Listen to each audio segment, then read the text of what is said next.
আমি কখনো বিষ খেয়ে দেখিনি, তবে কিছু মানুষের কথাই বিষের স্বাদ ঠিকই অনুভব করেছি। আপনাদের ভাইয়া যখন আমার কাজগুলোতে হেল্প করে, বিশ্বাস করুন আমার এত বেশি ভালো লাগে, কিন্তু কিছু মানুষের তা সহ্য হয় না। হ্যালো এভরিওয়ান, আসসালামু আলাইকুম। ওহিমিহিম আম্মাস লাইফস্টাইল থেকে আমি মিম নতুন আরও একটি ব্লগ নিয়ে চলে এলাম। আমার নতুন আরও একটি ব্লগে আপনাদের ওয়েলকাম করছি। কাছে এবং দূরে যে যেখান থেকে আমার আজকের ভিডিওটি দেখছেন, আশা করছি সবাই পরিবার পরিজন নিয়ে ভালো আছেন, সুস্থ আছেন। আলহামদুলিল্লাহ, আমরাও ভালো আছি। সবার সুস্থতা কামনায় আমার আজকের ব্লগটি শুরু করছি। ও হ্যাঁ, তার আগে একটি কথা বলে নিই, যদি আমার ভিডিওটি আপনাদের বিন্দু মাত্র ভালো লেগে থাকে তাহলে প্লিজ আমার চ্যানেলটি সাবস্ক্রাইব করে দেবেন, আর লাইক এবং কি শেয়ার অবশ্যই করবেন যদি আপনাদের ভিডিওটি ভালো লাগে। আর আমার আপুদের উদ্দেশ্যে কিছু কথা বলতেছি, পুরো ভিডিওটি অবশ্যই দেখবেন, দেখে তারপরে লাইক কমেন্টস করবেন। আর তা না হলে কিন্তু ভিডিও দেখার একদমই দরকার নাই। অনেকে বলে না যে দুষ্টু গরুর চাইতে শূন্য গোয়াল অনেক ভালো, তো এরকম দুষ্টু আপুদের চাইতে কিন্তু আমার শূন্য গোয়ালে কিন্তু অনেক ভালো। যাই হোক, মনে কষ্ট নেবেন না। অনেকে কিন্তু এরকম করেন, ভিডিওতে এসে অল্প একটু না দেখেই কিন্তু কমেন্ট করে চলে যান, ভিউজ পর্যন্ত কাউন্ট হয় না আপনাদের কারণে। তো যাই হোক, যেটা বলছিলাম, সমাজ যে পুরুষকে বউ পাগল বলে, আর বউ পাগল স্বামীদের উদ্দেশ্যে কিন্তু আজকে আমার কিছু কথা। সেটা হচ্ছে, আমার কাছে সেই পুরুষে কিন্তু পৃথিবীর শ্রেষ্ঠ পুরুষ। স্বামীর কারণে একজন স্ত্রী চাকরানী হতে পারে, আবার স্বামীর কারণে কিন্তু একজন স্ত্রী রানী হতে পারে। একজন পুরুষ পারে একজন নারীকে পরিপূর্ণ সুখ দিতে, হোক কুঁড়ে ঘরে অথবা হোক না দালানে।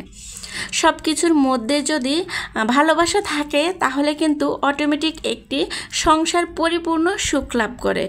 তো সে কারণেই বলছি যে যদি আমাদের হাতে হাতে হাজব্যান্ডরা কাজগুলো করে দেয় বা আমাদের সুখ দুঃখের সাথী হয়, সেক্ষেত্রে কিন্তু পরিবারের স্ত্রীদের কিন্তু অনেকটাই উপকার হয়, এবং কি তারা মানে একটু চলাফেরা করতে সব কিছু মিলিয়ে তাদের কিন্তু খুবই উপকার হয় যখন হাজব্যান্ডরা বউদেরকে কাজে সাহায্য করে। কিন্তু কিছু মানুষ আছে যাদের এগুলো একদমই সহ্য হয় না, তারা মানে শাশুড়ি ননদে কি বলবে তার আগে পাশের লোকে তাদেরকে একটু উস্কায় দেয়, বুঝছেন? উস্কায় দেয় বলতে কি, তাদেরকে একটু ঢিয়া মারে আর কি, বলে যে ছেলে দিয়ে কাজ করায়, আপনার ভাই দিয়ে কাজ করায়, এখনকার যুগের বোরা কেমন যে তাদের জামাই দিয়ে কাজ করায়। আসলে এগুলা হচ্ছে কি আন্তরিকতার দিক থেকে হয়তো বা হাজব্যান্ডরা বউদেরকে হেল্প করে, তাই না? আমরা তো আর তাদেরকে জোর করে বলি না যে আমাদের কাজটুকু করে দাও। হয়তো বা যখন দেখে আমরা কাজ করতে গেলে একটু মানে হতাশায় পড়ে যায় বা অনেক সমস্যার সম্মুখীন হই, তখনই হয়তো বা হাতে হাতে তারাও আমাদেরকে একটু হেল্প করার চেষ্টা করে। কিন্তু বিশ্বাস করেন, কিছু মানুষের চোখের মধ্যে মনে হয় যেন এত বেশি যন্ত্রণা শুরু হয়, কাজ করে দেয় আমার বর, যন্ত্রণা শুরু হয় আরেকজনের। বিষয়টা হচ্ছে এরকম আর কি।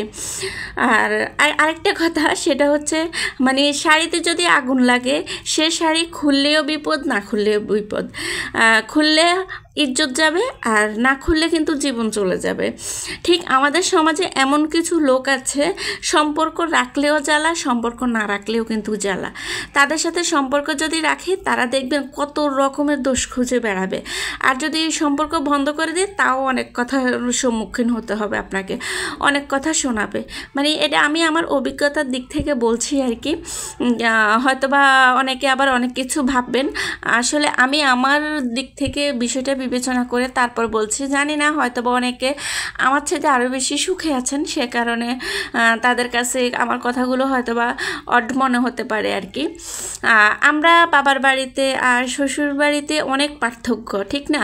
দেখেন, বাবার বাড়িতে কোনো কাজ করলে মা সারা বাড়ি বলে বেড়াবে, আমার মেয়ে আজকে সারা দিন অনেক কাজ করেছে।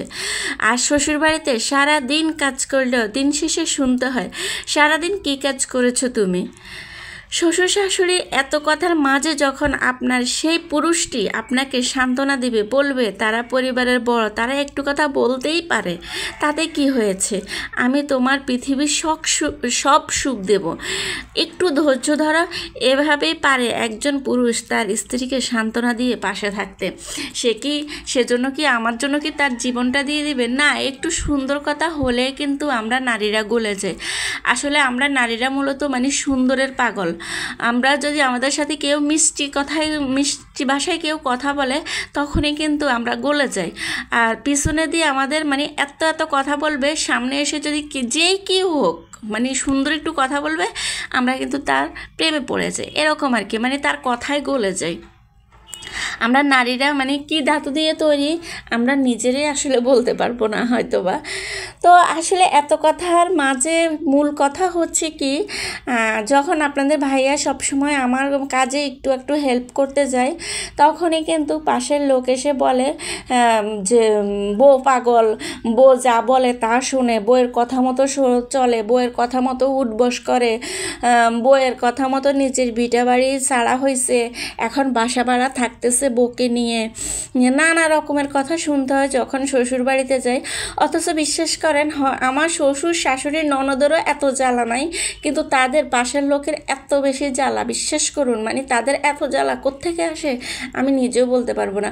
বলে তাবিজ করছি, তাবিজ করে নাকি নিয়ে গেছি, এই সেই নানা কথা শুনতে হয়েছে, বাপ্পা রে বাবা, এ আর কি।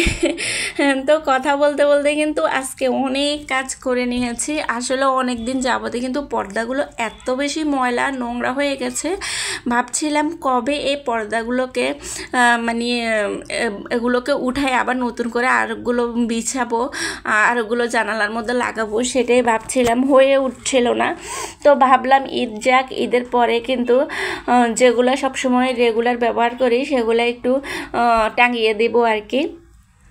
আর আমার সাদা পর্দাগুলো বিশ্বাস করেন আমার এত বেশি পছন্দের এই পর্দাগুলো, এগুলো আপনাদের ভাইয়া যখন দুবাই থাকতেন তখন ওখান থেকে এনেছিলেন।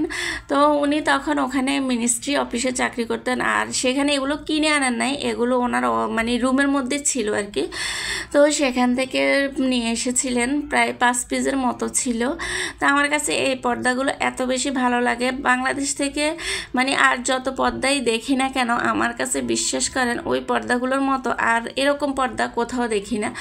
তো ওগুলোকে আমি ধুয়ে ধায়ে ওগুলো রোদ্রে শুকাতে দিয়ে দিয়েছি, দেখেছেন আপনাদের ভাইও আমাকে কাজে হেল্প করলো।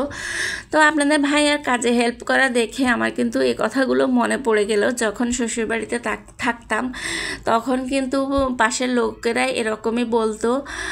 আর এখন তো থাকি না, তারপরেও যদি মাঝে সাঝে যাই তখন অনেক কথা শুনতে হয়, তাবিজ করে নিয়ে এসেছি, তারপর আমার হাজব্যান্ড নাকি বউ পাগল, সে কারণে আমাকে নিয়ে বাসা ভাড়া চলে এসেছে।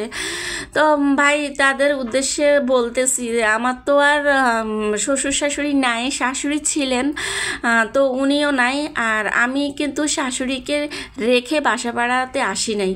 যারা আমাকে নিয়ে এ ধরনের মন্তব্য করেন আসলে একদমই ঠিক না। আর আমার সম্পর্কে যারা জানেন তারা হয়তো বা এই মন্তব্যগুলো করেন না, কারণ আমি পড়ালেখা, বাচ্চা, শাশুড়ি একসাথে সামলিয়েছি। মানুষ একটা বাচ্চা সামলায়, 2টা বাচ্চা সামলায়, মানে আমি শাশুড়িকে আমার বাচ্চার মতো করে কিন্তু সামলাতে হয়েছে। যেহেতু উনি প্যারালাইজ ছিলেন প্রায় 10 বছর যাবৎ, আমি ওই 10 বছর ওনাকে কিন্তু অনেক মানে ওনার উপকারে এসেছি, ওনার কাজে হেল্প করতাম, ওনাকে দেখভাল করতাম, সন্তানের মতো করেই ওনাকে সবসময় দেখভাল করতাম, এই আর কি। শেষমেশ যখন শ্বশুরবাড়িতে আর থাকতে পারলাম না মানুষের জ্বালায়, তখন আপনাদের ভাইয়া কিন্তু বাহিরে ছিল, তখন আমি কি করেছি, আমার শাশুড়িকে আমার বাবার বাড়িতে নিয়ে এসেছি। এখানে এনে আমরা প্রায় 4 বছর ছিলাম। তারপরে যখন শাশুড়ি মারা গেল তারপরে আমরা বাসা ভাড়া এসেছি। তারপরে মানুষের মুখে এত কথা কিভাবে আসে বাইরে ভাই বুঝতে পারি না। যাই হোক, হয়তো বা অনেকের কাছে আমার কথাগুলো একটু তিতা মনে হতে পারে, কিন্তু তিতা হইলেও কিন্তু কিন্তু এটাই বাস্তব, এটাই সত্য। আর আজকে মেয়েকে নিয়ে চলে আসলাম শুভ নববর্ষে, নববর্ষ উদযাপন করার জন্য। যেহেতু পহেলা বৈশাখ, তো আপনাদের ভাইয়া কিন্তু যে নামাজ পড়ে, সে কারণে উনি পয়লা বৈশাখ একদমই মানতে চায় না। আর মেয়ের কান্নাকাটি আমার অনেক সুজানোর পরে কিন্তু আমাদেরকে মেলাতে নিয়ে এসেছে।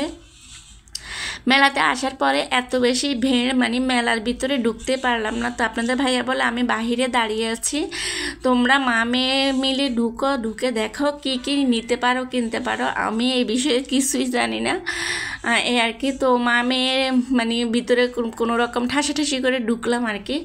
ঢুকে তেমন কিছুই আমার একটু ভালো লাগে নাই, একটু ঘুরলাম গাড়লাম আর খেলাম। আর মেয়ের জন্য 2টা ঘড়ি নিয়েছি। প্রথমে একটা গোলাপি রঙের ঘড়ি নিয়েছি। ঘড়িটা হাতে দেওয়ার পরে সত্যি আমার কাছে অনেক ভালো লেগেছিল। তারপরে আমি যেহেতু ভালো লেগেছে সেখানে কারণে লাল আরেকটা ঘড়ি নিয়েছি। তো আমার মেয়ে বলে, মা এই ঘড়িটা জানো হাতে দেওয়ার পরে লাল ঘড়িটা কেমন লাগছিল? তা আমি বললাম কেমন লাগছিল? বলে ওই যে হিন্দুরা যে হাতে দেয় না, লাল কিসের মতো দেখা যায়, আমার কাছে এখন ওইটার মতোই লাগতেছে। ছোট মানুষ, তার মনে যা এসেছে সে হয়তো বা তাই প্রকাশ করেছে আর কি। তারপরে চলে আসলাম, এই যে কাঁথার স্টল দিয়েছিল। বিশেষ করে এই হলুদ কাঁথাটা আমার কাছে অসম্ভব ভালো লেগেছে, মানে সত্যি অনেক ভালো লেগেছিল।